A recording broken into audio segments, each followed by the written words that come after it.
Hello po mga kababayan, si Dante Maravillas, Bicolano vlogger, broadcast journalist from Albay. Biglang nagpa-press con si Jinggoy. Ayan o.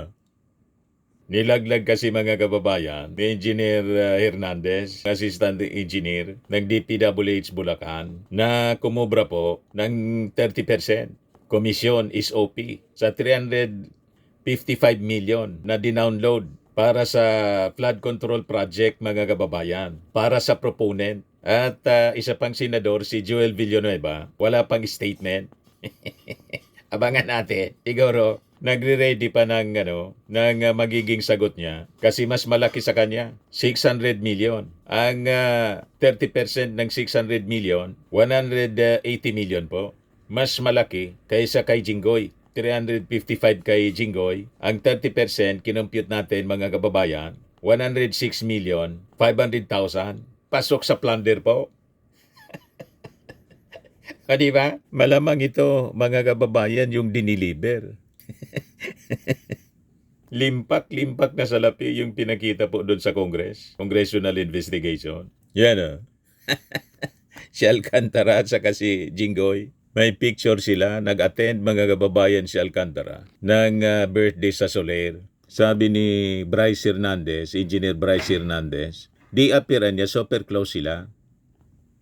Wala niya, Mr. Maravillas, kadala-dala. Nakulong pa lang si Jinggoy doon sa pork barrel scam, Janet Lim Napoles. Kaya lang nakalabas si Jinggoy, nakulong si Napoles. Nanalo pang senador. Pakinggan natin mga kababayan ang depensa ni Jingo Estrada. Unang-una, hindi ko palalagpasin na hindi sagutin ang mga malisyoso, tahasang kasinungalingan at walang pasayang mga akusasyon sa akin ni Bryce Hernandez. Hindi ako papayag na makaladkad ang aking pangalan sa mga pahayag na katang-isip at gawa-gawang salaysay. I have participated diligently and consistently in the Senate investigation because, like everyone, I want the truth to come out and weed out corruption in the government. And I am confident that I have not committed illegal act. If Mr. Hernandez truly stands by his allegations, I challenge him right now to take a lie detector test with me. Let us settle this once and for all and show the public who is telling the truth. Dapat tanungin ka ni Ping Lacson dyan sa Senate investigation. At tulad ni Toby Chanco na ginawa ninyong resource person dyan sa Senado kahapon, kailangan po kayo mag-appear din sa Congress. Wala na yung sinasabing courtesy, interparliamentary courtesy. Kasi ginawa nga ng Senado na in-invite si Toby Chanco at Buedo na magsalita. So kayo dapat magsalita din kayo sa investigation ng Congress para amanos, patas. Di ba po? Magkakaalaman talaga. Gigisain kayo doon. Tulad ng pagtatanong ng mga senador kay Toby Chanco. Anong mali doon? Pwede pala sa Senado? Bakit hindi pwede sa Congress? Diba? So, kailangan you subject yourself sa intense cross-examination. Magpa-cross-examine kayo dyan sa Senado. Hindi pwede yung tulad na ginagawa po ni Villanueva na hugas kamay, binigyan ng pribileyo na magsalita, walang tanong-tanong. Kailangan may nagtatanong para makita natin kung nagsasabi kayo ng totoo. Pero pag ganitong press con, mga kababayan, tulad ng ginagawa ni Sara, press con, malabo na maniwala ang mamamayang Pilipino. Yun lang. Sir, hindi nakita niyo intention, ba't kayo nakasana gano'n ni Hernandez? I really do not know what his evil intentions are. Siguro he wants to get even with me because I was the one who cited him in contempt at pinakulong sa Senado. Sir, it's not true na nagpa-allocate kayo na about 335 Well, million? yung sa 330, kano raw? 355? million, lahat siya nasa GAA. Everybody can choose any item from the GAA at ibintang kahit kanino senador. So wala kayong ganung pina-allocate? Isang malaking kasinungalingan ng mga pinagsasabi niya patungkol sa pagbabako ng mga proyekto. Sir, what do you make of it, yung paulit-ulit niyang sinasabi na hindi kasi? Parang alluding to kahapon sa nangyayaring biruan yun. Well, yung biruan lang ni Senator Marcoleta sa akin. Well, nung sinabi niyang safe ka, alam ko naman biro niya, pero in the eyes of the public, parang it was uncalled for. That's why I resented his statement. Ba't sa house kayo paulit-ulit sinasabi ni Bryce na hindi... Well, siguro kinuha lang niya yung kahapon yung pagbiro ni Senator Marcoleta sa akin. Sir, kanina, napanood niyo yung A little bit. anong unang alam niyo, sir? Parang napamura kayo or what? Naggalit talaga ako. Talaga napamura ako. Napakasinungaling nitong taon to. Because first of all, hindi ko siya kilala. And I have never met that guy. Just common sense. Will you think I will be actively participating in this investigation na nandun siya, nakilala ko siya, nagbibigay siya ng pera sa akin? That's common sense. I should have abstained from that hearing, from this hearing. Malakas ang loob ko dahil I did not commit any illegal act. Naniwala kayo? Baka nandun siya para may pressure. Di ba? Pwedeng ganun. Ngayon, may congressional investigation. Wala siya doon. Kaya maganda, i-confront mo siya doon sa investigasyon ng Congress. Pumunta ka doon. Di ba? At pwede din. Kasi siyempre, ipagpapatuloy yung investigasyon ng Blue Ribbon. Kailangan chairman, hindi ninyo na hawak. Hindi na si Marcoleta, si Ping Lacson na. Di ba? Sir, ang claim niya dumaan kay, ang claim niya ay si District Engineer Alcantara ang nagsabi. Si District Engineer Alcantara, he even denied it. Dininay niya yung kay Senator Joel, dinay din niya yung sa akin. Oh. Sir, kinukolegal magkakalala daw kayo nung Maynila pa. Sino? No. Hindi ko siya kilala. Sa Manila? Siguro I met him once, twice, but never an acquaintance. May picture kayo ni DPWH Engineer Alcantara, sir. Do you remember that, sir, when it was taken? I do not know. I cannot recall that event. Pero sa dami naman nagpapapicture sa akin. Hindi ko naman pwede tangkihan. Kung drug lord yun, gambling lord, malay ko naman kung drug lord yun o gambling lord, hindi ko naman matatangkihan kung sino nagpapapicture sa akin. Remember, we are all public figures here. Sir, sasampahan niyo ba ng kaso si Yes, sasampahan ko ng kaso yan. Anong kaso? I have to talk to my lawyers. Will you confront him sa next hearing na If he's here, he's seeking refuge in the house already. Doesn't want to come back here. sa PNP Custodial Center na daw, sir? I do not know. Sabi ni SP Soto, nagkaroon ng agreement ni Speaker. I do not know. Well, if he's going to be invited or subpoenaed here, then I will confront him. Pero sir, totoo yun, sir, na meron kayo talagang pa-allocate na pondo sa Kapan or wala? As I mentioned earlier, lahat yan, line item yan, nasa GAA. Anybody can choose those line items at bintang sa mga senador. Pero hindi kayo nag-recommend, sir, ng budget? No. Wala? No. Ever? No. So, ni-check niyo na, sir, yung GAA na wala kayo doon na? Yes, I think so. I told my staff to check on it. Pero saan siya papunta? Yung I really do not know kung anong intention nitong si Bryce Hernandez. Ang feeling ko lang talagang he wants to get even with me because I was the one who cited him in contempt. Nakita mo naman, napakasinungaling ng tao ngayon. I asked him kung siya yung Marvin D. Guzman, alias doon sa, ginagamit niya alias doon sa paglalaro sa casino. O didinay niya, mukha niya yun nandun. Ang laki-laki magpatalo sa kasino niyan. Ilang daang milyon kung magpatalo sa kasino niya. Saan niya kinukuha yung pera? Oh. Kaya ako naniniwala ako, kahit siguro may ghost project itong Sims Construction, naniniwala ako na totoo lahat ng sinasabi nito eh. Na nagbibigay siya ng limpak-limpak na salapi doon sa DPWH kay Bryce Hernandez eh. Yung mga picture na, sir, yung pera na. Imagine. Sir, yung initiative lang ni Bryce, yung may tao sa likod niya, na nagkita pa. Well, I do not have any idea. Sir, sorry, yung 355 million, it's in the GAA. You allocated to where, sir? Bulacan? Bulacan niya, nakalagay dyan. 2025 ka. Listed po siya, na-item sa lahat. Sir, kayo po nagpasok nun, nung item na yun, sir? Ano? Anybody pwede naman choose kung pwedeng ibintang sa mga congressman, mga senador. Lahat yan nandyan. Nasa GAA lahat yan. Kaya sa kung pwedeng ibintang kahit kanino, basta definitely hindi kayo ano. I don't know. No, it's not me. Wala kayo natanda nagpa-allocate na gano'n. I don't know. Sa dami ng mga mayors, mga governors, mga konsehal na humihingi sa akin ng mga project, lahat pinaubaya ko na lang. Binibigay ko na lang sa mga staff ko para sila nang magbigay sa mga mayors.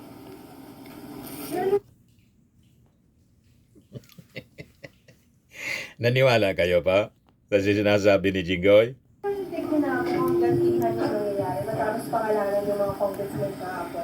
Yung mga senador sa kabilang part. Well, your guess is as good as mine. Which is, Baka nagagantihan na lang. Sir, do you think okay pa magpatuloy yung mga hearings sa Congress, saka dito, o dapat sa independent na lang para walang ganyan? I do not know what, as far as I'm concerned, the investigations that we are doing here in the Senate is in aid of legislation. Pero magpa-participate pa kayo sir, ngayong pinalitan na din yung blowing hotel. Yes, of course. And welcome development sir, na si Lacson na Oh, yes. Oh, si Senator Lacson naman is a very straightforward person. He's incorruptible. Sir, you be part of the minority na po. May minority leader na po ba kayo kapag-usapan? Yes, si Senator Alan. So wala rin intention lumipat sa majority sir. Not as of this moment. Sir, sino-sino kayo sa minority? Siyam. All sir, yun lahat ng bumoto kayo sa Rizal. Lahat yung mga hindi bumoto. Ako, Senator Bongo, De La Rosa, Padilla, Si Alan Peter Marcos, Cayetano po ang Escudero, Senate Minority Leader daw. Villanueva, Marcoleta, and Alan Peter. Tapos, sir, siya ang minority leader. Si Senator Alan, yeah. Sino deputy minority? I think si Senator Marcoleta. Ano po yung committee na ina-offer mo sa minority? Oh, wala pang in-offer. Sir, Committee on National Defense, ibigay na kay Senator Rosa. Hindi ko alam. Maybe. That's the, yan ang prerogative na majority. Wala kang hindi na position. Wala ko. Siyempre, I've been with the minority since I entered the Senate in 2004. I was a member of the minority then. Si Senator Nene Pimentel pa ang aming minority floor leader. Siyempre, lahat yung mga leftovers ng majority binibigay sa minority. Ganun talaga. O ngayon, tungkol sa Independent Commission mga kababayan, ito yung kapapasok na balita pa lang. I-anunsyo ni President Bongbong Marcos ang komposisyon ng Independent Commission na mag-iimbestiga sa maanomalyang flood control project sa loob ng 28 oras. Kasama rito, ay 48 oras, hindi 28, 48 oras. Kasama rito ang mamumuno sa komisyon. Ang sabi, walang politiko na kasama. Ngayon, dumipensa na rin si Senadora Joel Villanueva sa session ngayon sa Senado. Pakinggan natin yung kanyang statement mga kababayan.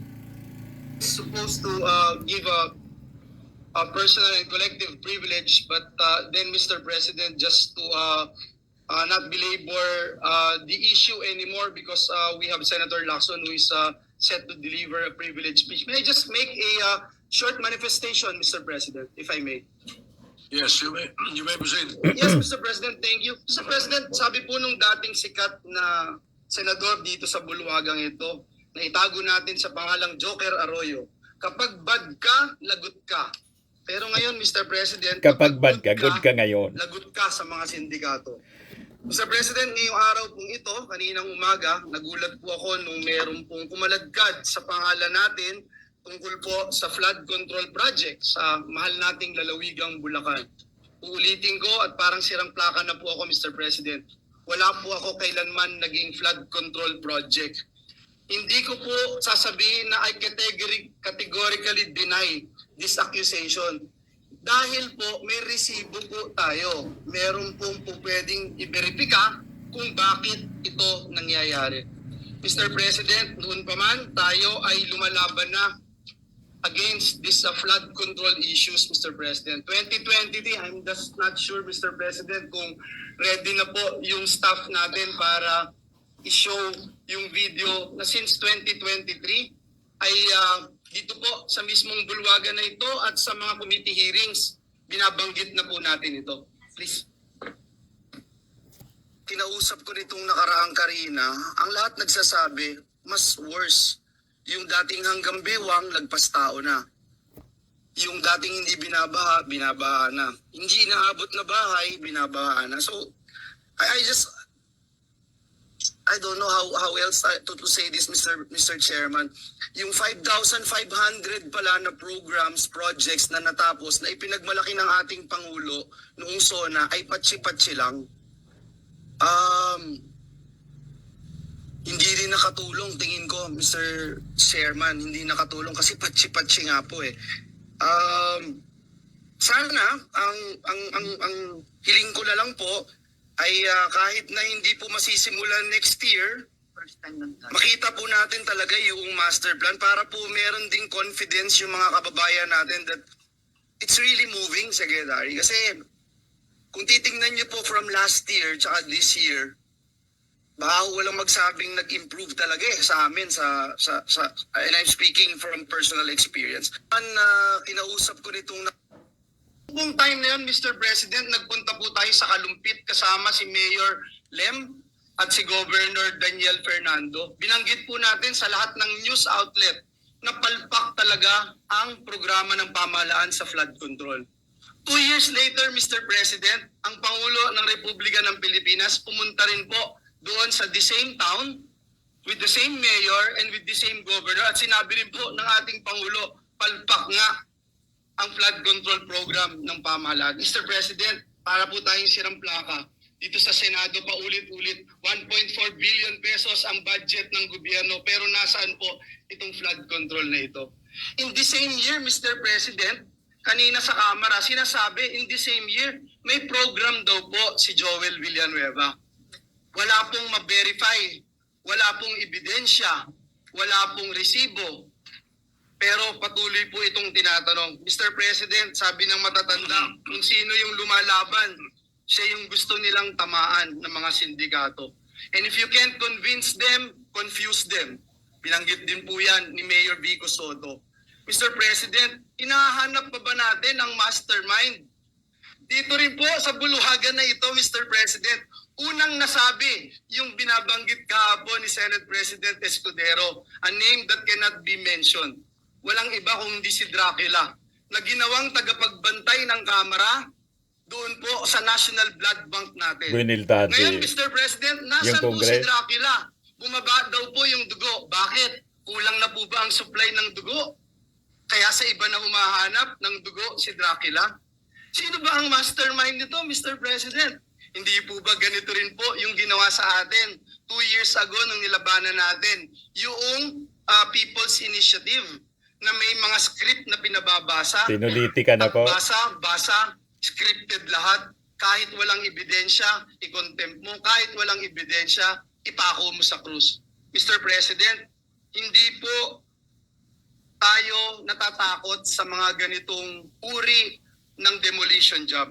Handa rin po tayong madungisan ang ating pangalan, mainsulto o batikusin kung ito naman po ang magliligtas sa ating mga kababayan at tuldok sa anlibaha.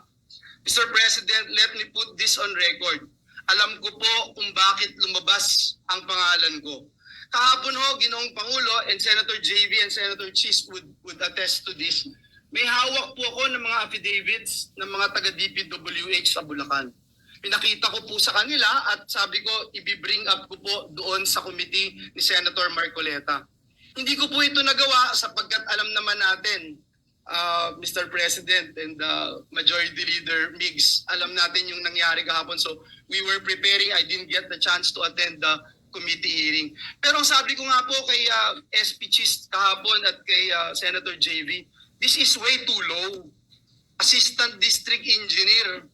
Para namang, bakit naman pag-aaksayahan ko ito ng panahon? And then, ito nga po, lumabas bigla kahapon ang taong ito.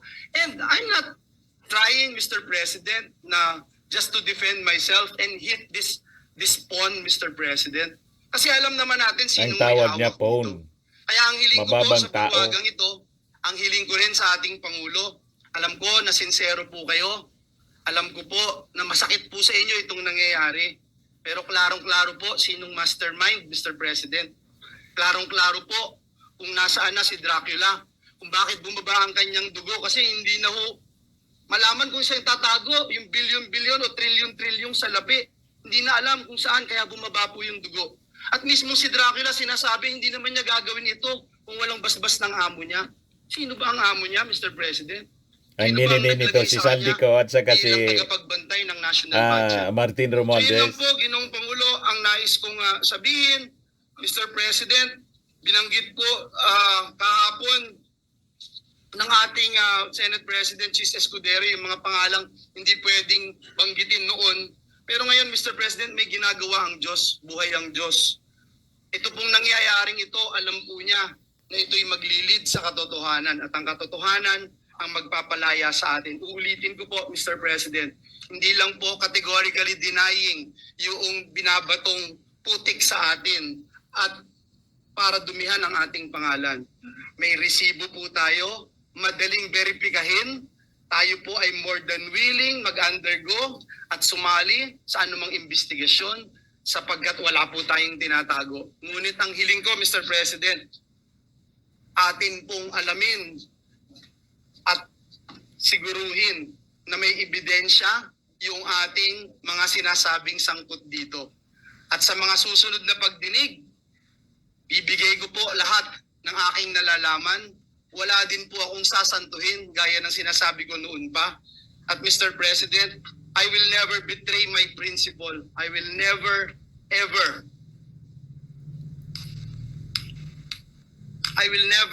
ever, Mr. President, destroy the name that was given to me by my parents, Mr. President, because it's priceless, Mr. President.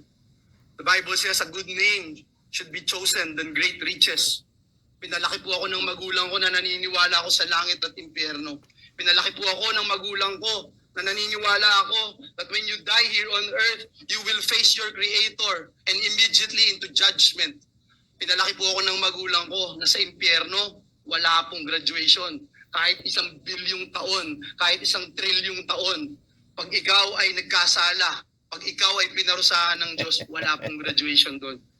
Mr. President, my duty has always been to serve our kababayans. Lalong-lalo na po ang mga kababayan kong Bulakenyo who suffer from flooding year after year.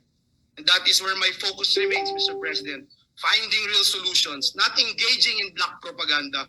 Mr. President, I will not be distracted by lies. And instead, I affirm my commitment to the work that truly matters, serving our people with honesty and integrity. Maraming salamat po, Ginoong Pangulo. Ayan po mga kababayan, si Joel Villanueva.